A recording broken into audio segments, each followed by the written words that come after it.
anaangalia hiyo ni ngapi hiyo. Mwambie. Kuna ripoti nyingine hapo. Tuliotoa 27:45 akiwa msalabani anamlilia Mungu kwa imani yenu. Kwa imani yenu. Tunamuona mwingine uhuni unatumika hapo. Subiri. Ambaye walimuua. Baada ya kumuua akafanyeje? Twende. Ambaye walimuua kisha wakamtundika mtini. Kwani Yesu ni wangapi? Yule alikuwa akilia juu, huyu mwingine anasema huo uongo. Sisi ni mashahidi. Tena tulikuwa Yerusalemu, tumeliona tukio mwanzo mwisho. Kwanza aliuawa, baada ya kufa sasa wakampandisha juu.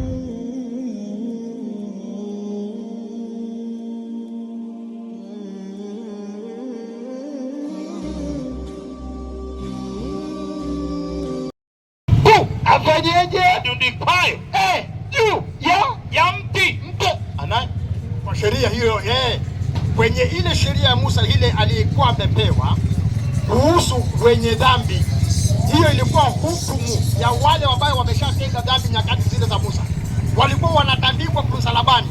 Wewe ukipatikana makosa unaweka msalabani, umelaaniwa. Kwa hiyo ukitundikwa msalabani umefanyaje? Hiyo ilikuwa laana kulingana na mujibu wa Torati. Asante sana. Kwa mujibu wa Torati. Subiri mzee. Sasa Paulo pale anasimulia, anasema ya kwamba Kristo wakati ambaye alitundikwa pale yule msalabani alitukomboa kwenye ile laana ya nini? Ya msalaba. Usiongeze hapo. Yes. Rudia andiko hilo. Alitukimbia hakuna. Kutokana na rudia andiko. Wacha asome, wacha kuongeza maneno yako. Mpe asome. Inasemaje? Ngapani. Ilikuwa 3:13 Galatia. Mzee anaifanya ukarabati, anaipiga rangi imsaidie kidogo, lakini hapo hatupigi rangi wala kuitengeneza. Vile ilivyo itasoma hivyo hivyo. Hata ukikasirika itabaki hivyo. Inasemaje? Galatia 3:13. 3:13. Kisha atuambia Skrimu anauza ngapi? Tutangaze biashara yake, tunampenda sisi. Tena ana bahati kweli kweli mzee wetu. 3:13 Galatia ilisoma sasa hivi hapa.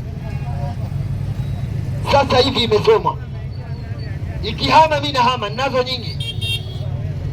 3 andiko lake la 13 Galatia. Anaitwa Abdullah, amefika hapo sio? 3:13. Mzee sikiliza andiko kabla upake rangi hiyo. Inasema maneno kama ilivyoandikwa. Ndio. Kristo. Kristo. Safi. Alitukomboa. Ndio. Katika laana ya Torati. Twende. Kwa kuwa alifanywa laana. Amefanyaje? Alifanywa. Ndio. Laana. Hebu mpe apige kelele, mpe. Alifanywa laana. Ako na nini? Amefanywa laana. Unajua maana ya kufanywa? Ako nayo mahali. Hakuwa nayo. Mpe sasa. Mpe sasa amalize. Akafanyishwa. Mpe amalize. Twende. Alifanywa laana. Alifanywa laana. Safi. Kwa ajili. Kwa ajili yao. Sio yetu. Si mimi. Usijiondoe. Yao. Ya hao. Kwa ajili yao. Twende. Inaendelea kusema. Twende. Maana. Ndio. Maana. Imefanyaje? Imeandikwa. Nini? Amelaaniwa. Rudia. Amelaaniwa. Safi. Kila mtu. Kila mtu. Angikwae. Ndio. Juu ya mti. Mpe. Nani huyo? Huyu mtu alikuwa anaandikwa juu ya mti. Nani? Alikuwa amefanya mambo gani? Nani huyo? Alikuwa mkosefu. Nani huyo? Nani? Kila mtu. Nani? Kila ambaye mtu ambaye amefanya dhambi. Wewe. Usiongeze mambo. Usiongeze. Kristo ametukomboa katika laana ya Torati. Wote nikusomea andiko. Laana ya Torati. Mwenyezi Mungu halipeana kwa watu gani? Sijui. Hata hujui? Sijui. Na wewe unajiita mwalimu. Mpe sasa wewe nikuonyeshe. Wewe unajiita mwalimu na hujui. Mpe tena. Rudia andiko sasa nikuonyeshe. Twende. Kristo. Safi. Kristo. Yesu alitukomboa katika laana. Amewakomboa hawa katika laana ya Torati. Kumbe Torati imeitwa laana kwa mujibu wa Paulo. Twende. Kwa kuwa alifanywa laana. Kwa kuwa Yesu alifanywa laana kwa ajili yao. Kwa ajili ya jamaa zetu. Maana imeandikwa. Imeandikwaje? Imeandikwa. Twende.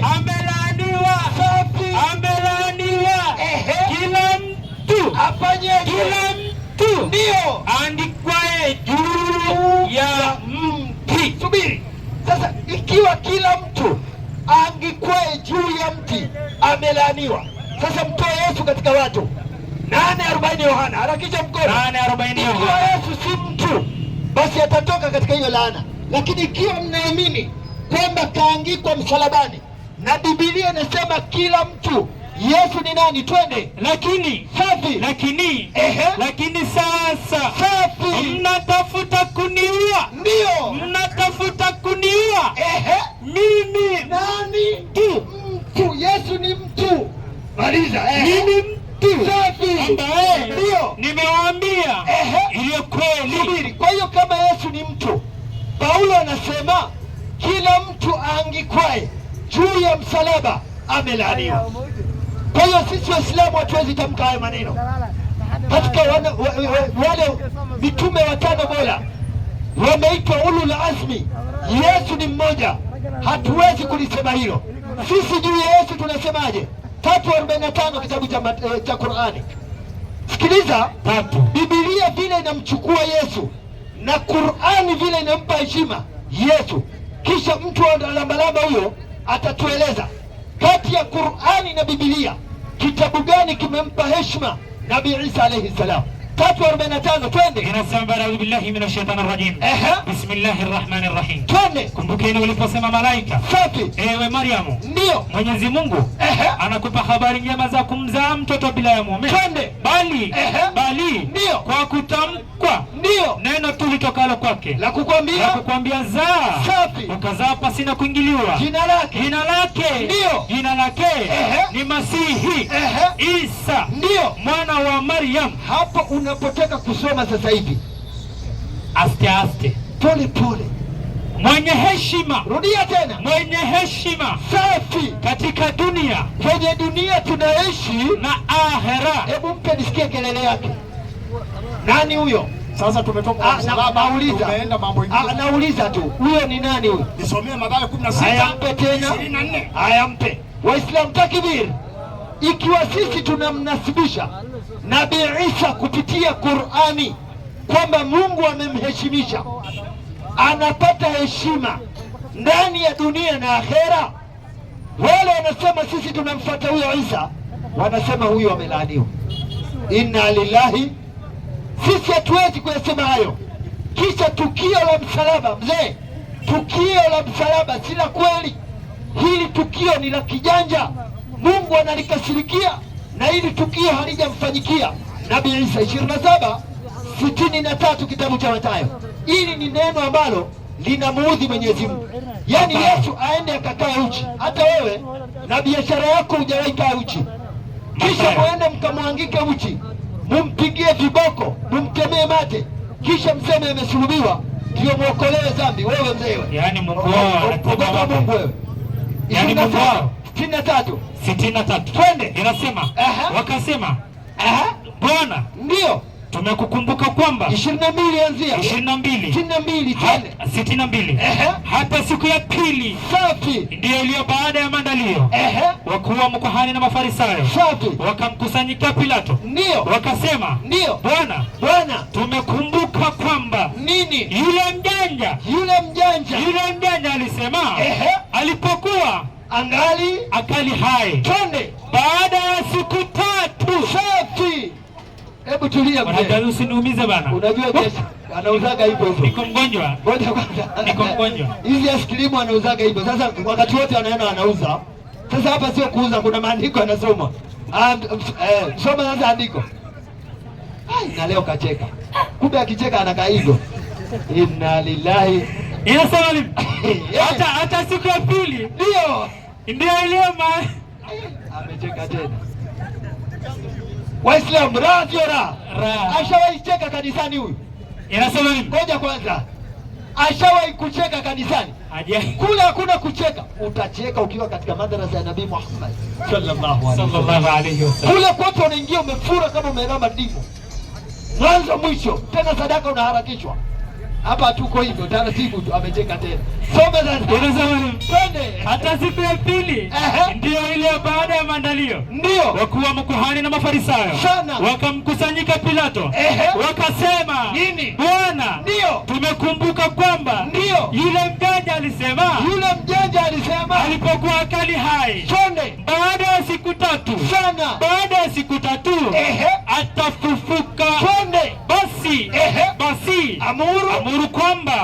kaburi liliendwa salama. Kwa nini? Hata siku ya tatu twende wasije wakafanya wanafunzi wake wasimwibe. Endelea sasa. Endelea akisema ndio amepiga makofi makubwa. Twende na kuambia watu amefufuka katika wafu. Twende na udanganyifu wa mwisho. Rudia tena. Na udanganyifu wa mwisho. Kumbe katika tendo la msalaba imetumika nini? Udanganyifu. Soma na udanganyifu wa mwisho. Safi. Utapita ule wa kwanza. Kwa hiyo hili tendo kwanza lina uongo, kwa sababu kuna uongo uliotumika mara ngapi? Mara mbili. Mkitaka nawapatia. Niwape nisiwape? Niwape nisiwape? Anaambiwa wape. 40 hiyo 27. Nenda 45 tuwape. Basi uongo huo ulitumika. Twende. Basi ndio tangu saa 6 twende palikuwa na giza juu ya nchi yote hata saa 9. Twende. Na kama saa 9 Yesu akapaza sauti kwa nguvu akisema nini? Eloi Eloi lama sabakthani. Yani Mungu wangu mbona umeniacha? Kama swala wameelewana na Mungu, mbona kuna malalamiko? Mbona analia anaachwa? Wanasema akiwa wapi? Kwa imani yao akiwa wapi? Kwa imani yenu akiwa wapi? Akiwa msalabani. Kwa hiyo kwa imani yao akiwa msalabani yako hai, anamlilia nani? Mungu wake. Nauliza tena, kwa imani yao akiwa hai msalabani, kwa imani yenu anamlilia nani? Mungu wake. Sasa nakupa hiyo nyingine, nenda nayo nyumbani. 10:39 Matendo ya Mitume, nikuonyeshe ya pili hiyo. 10. Huu ni uongo na uhuni wa msalaba.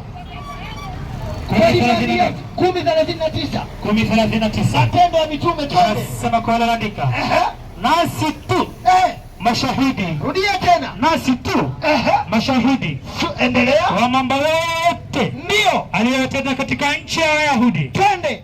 Na katika Yerusalemu. Ambaye huyu anaripoti, anasema ambaye walimuua. Subiri sasa, kumbe kuna ripoti nyingine. Anaangalia hiyo ni ngapi hiyo? Mwambie. Kuna ripoti nyingine hapo. Tuliotoa 27:45 akiwa msalabani anamlilia Mungu kwa imani yenu. Kwa imani yenu. Tunamuona mwingine uhuni unatumika hapo. Subiri. Ambaye walimuua. Baada ya kumuua akafanyeje? Twende. Ambaye walimuua kisha wakamtundika mtini. Kwani Yesu ni wangapi? Yule alikuwa akilia juu, huyu mwingine anasema huo uongo. Sisi ni mashahidi, tena tulikuwa Yerusalemu, tumeliona tukio mwanzo mwisho. Kwanza aliuawa, baada ya kufa sasa wakampandisha juu. Wapi? Huo ni uongo, si kweli. Haya maneno si kweli. 19:14 kitabu cha Yohana. Twende. Yohana 19:14 kama sikosei. 14 Yohana inasema kwa andika. Twende. 19:14 ndio. Naye ilikuwa maandalio ya Pasaka. Rudia tena. Naye ilikuwa maandalio. Ndio. 19:14 Yohana. 19:14 kitabu cha Yohana. Nimefika wale. Afika tu wale, sio na wasiwasi. 14 Yohana. 14 Yohana. Ndio. Inasema nayo ilikuwa maandalio ya Pasaka. Rudia tena. Nayo ilikuwa maandalio ya Pasaka. Yapata saa 6. Rudia tena. Yapata saa 6. Yapata saa 6. Hebu angalieni masaa. Ili tukio hili liko na udanganyifu. 15:25 Marko. Yohana anasema yapata saa 6. Ndani ya tukio ilikuwa saa 6 kwa mujibu wa Yohana. Tunamwangalia mwinjilisti mwingine Marko 15:25. 15:25 inasema nini? Ndio. Basi ilikuwa saa 3. Rudia tena. Basi ilikuwa saa 3. Hivi mzee sijui kama anaweza kutumia saa huyu. Saa 6 na saa 3 ni moja. Subiri hapo. Saa 9 na saa 3 ni moja. Ili tukio sio la kweli. Allah anakuja kumaliza kazi katika sura ya 4 aya 157. Inasema weka sawa hawa. wanaopigania juu ya msalaba, na kwa ajili ya kusema kwao safi, sisi ndio tulimuua Masihi Isa mwana wa Mariamu, safi, mtume wa Mungu, twende, hali hawakumuua wala hawakumsulubu. Waislamu takbir! Allahu akbar. Wewe baba yako akisulubiwa utakubali? Unakuja kumtangaza mzee wa wenyewe kila siku amesulubiwa, akakukosea nini? Mungu anakuja kuweka mambo wazi, kasirika, twende. Bali safi, walibabaisha mtu mwingine, ndio wakamdhani Nabii Isa, twende. Na kwa hakika wale walioftilafiana katika hayo, Mungu anasema watu hawajakubaliana kabisa na mpango wa msalaba. Endelea. Katika hakika hiyo ya kumua Nabii Isa, safi, wamo katika shaka nalo, safi, jambo hilo la kusema ndio kauawa. Maliza. Wao kabisa hawa ndio wao kabisa hawana yakini, hawana uhakika juu ya msalaba, juu ya jambo hili twende la kuwa kweli wamemuua Nabii Isa, bali isipokuwa hawa na simu zao na gogoli yao ndio wanafuata dhana tu. Waende wauze askilimu kwanza, na kwa yakini kwanza jua lisizame. Biashara hizi zinataka mapema, hazielewani na giza. Likiingia giza hiyo inalala hiyo. Hebu subiri kwanza. Waislamu takbir! Allahu akbar! Waislamu takbir! Allahu akbar! Tunapomtetea Nabii Isa na msalaba, hawa ni nguzo katika nguzo zao, sio kwamba wanafurahi, la. Katika nguzo za Mkristo, kuwa Mkristo wa kweli lazima ukubaliane na msalaba. Sasa tunapobomoa na kuvunja hivi nyoyo zao vile, yule waaskilimu yule anatafuta tu alibebe dude lake huyo aondoke, lakini sasa nafasi pale hamna, atatokaje? Hao unaoona wanavumilia tu, sio kwamba pale wanachati, la, wanajaribu kuziba masikio wasisikie, lakini msalaba tumeuvuruga na tutaendelea kuvuruga kwa sababu sio tukio la kweli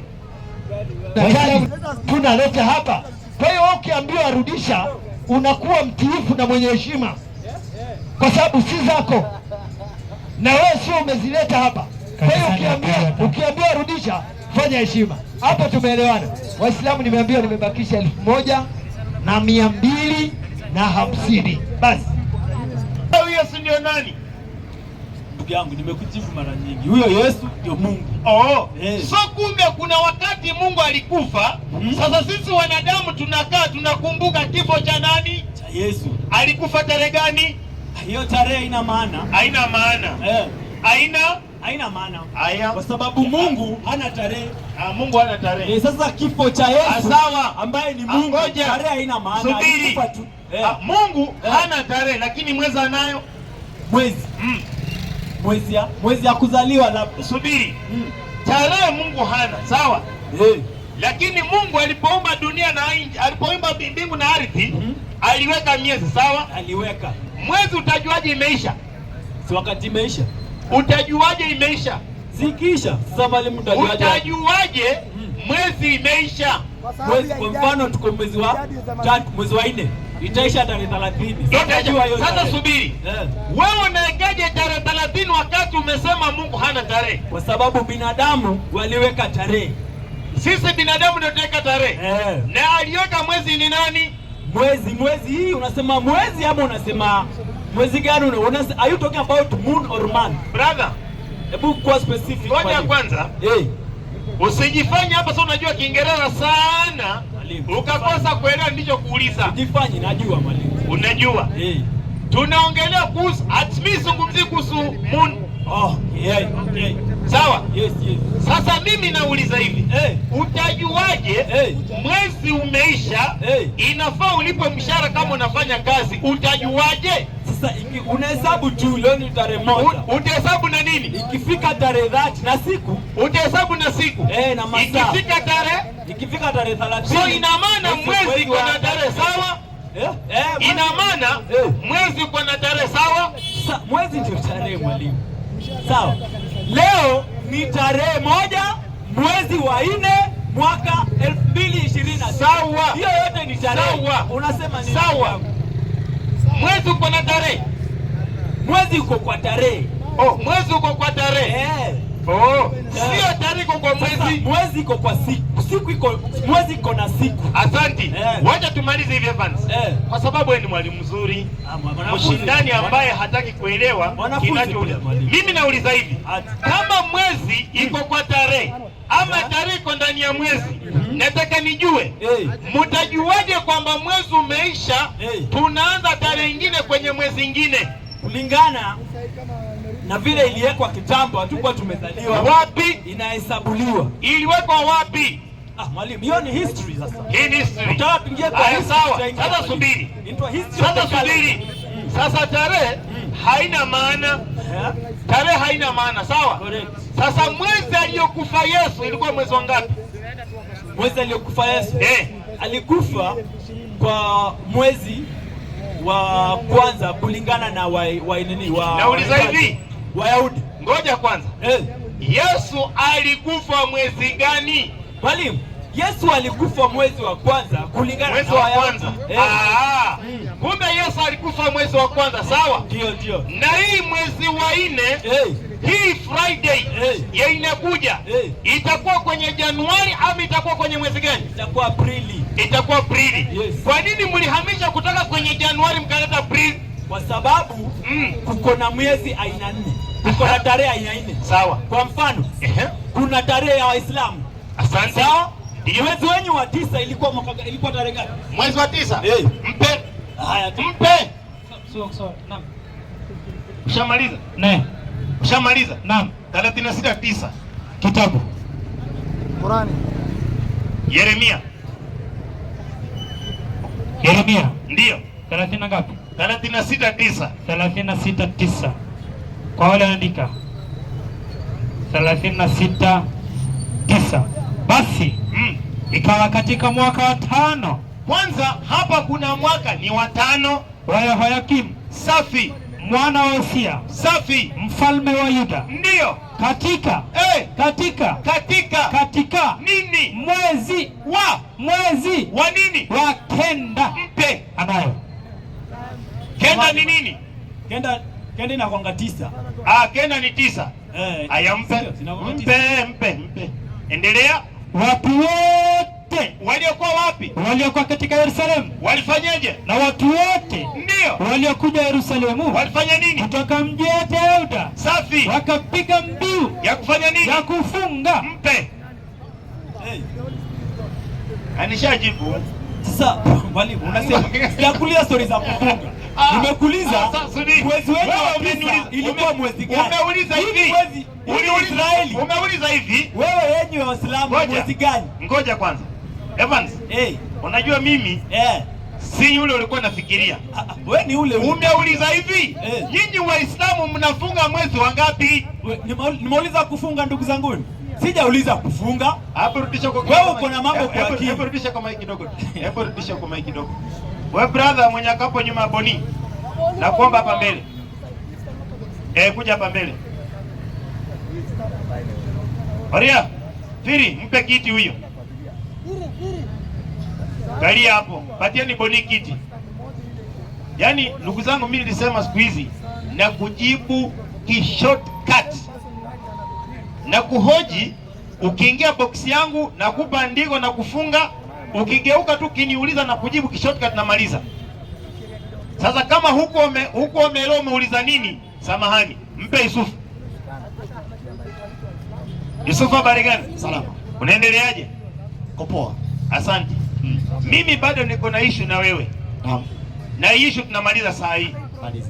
Ulitoa andiko, mimi nimeona kwenye mtandao watu wakilalamika kwamba Ukristo wakitoa andiko halisomwi. Nataka leo tumalize ile andiko tulisome.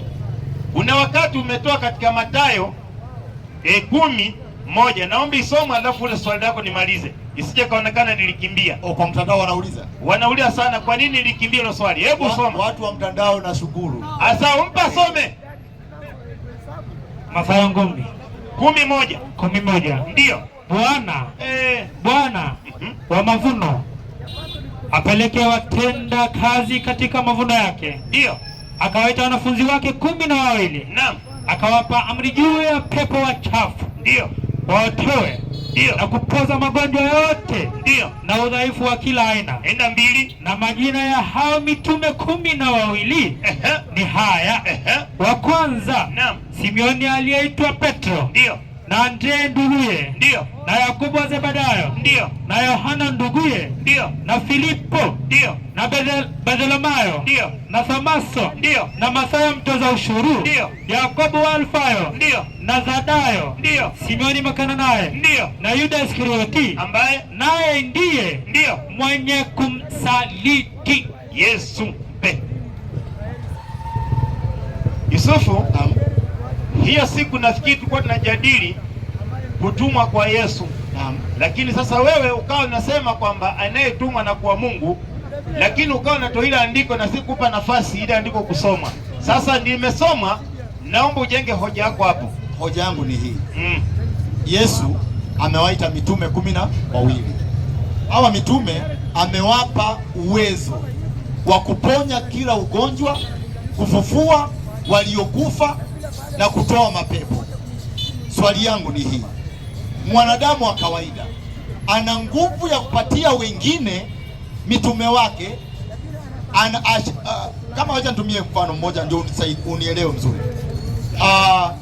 Mtume Muhammad sallallahu alaihi wasallam alikuwa na maswahaba. Je, hao maswahaba wake aliwapatia uwezo wa kufufua, uwezo wa kuponya, uwezo wa kutoa mapepo? Haya, Yusufu, ushauliza swali, sawa? Ushauliza swali. Nauliza na ngoja jibu. Kuna yoyote ile Yesu kumfufua? Ndugu yangu, tunauliza swali kwa ndio najibu. Kwa hiyo najibu kiufupi. Yote ambaye Yesu alifufua. Kuna yoyote ile Yesu kumfufua? Katika Luka 7:2. Haya, mpa somo. Luka 7:2. Ndio. Yaani Yesu kamfufua. 7:2 inasema hivi, sikiliza mwalimu. Na mtumwa wake akida mmoja alikuwa hawezi karibu na kufa, naye ni mtu aliyempenda sana. Aliposikia habari za Yesu, alituma wazee wa Wayahudi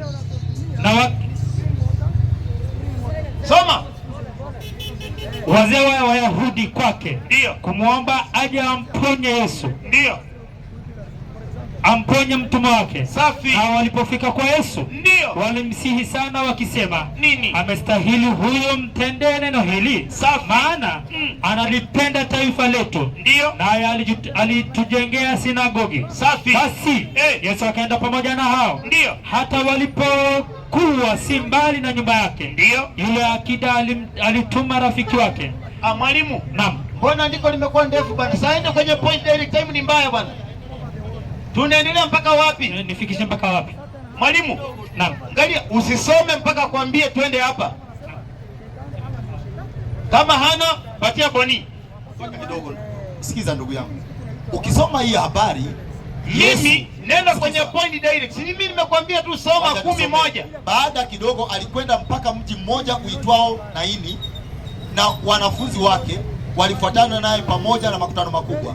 Naye alipokaribia lango la mji, hapo palikuwa na maiti anachukuliwa nje, na mwana pekee wa mamaye ambaye ni mjane. Na watu wa mjini walikuwa wamembeba mtoto nje pamoja naye. Bwana alipomuona akamwonea huruma, akamwambia usilie. Akakaribia akaikuta jeneza. Wale waliokuwa wakichukua wakasimama. Akasema, kijana, nakwambia inuka. Anaambia nani inuke? Ngoja mpe. Brother, ngoja. Huyu ni mtu amekufa. Sasa situongee. Huyu ni mtu amekufa. Yusufu shamba yuko ndani ya jeneza. Anaenda kuzikwa. Yesu anamwambia inuka. Inuka. Yusufu, twende taratibu.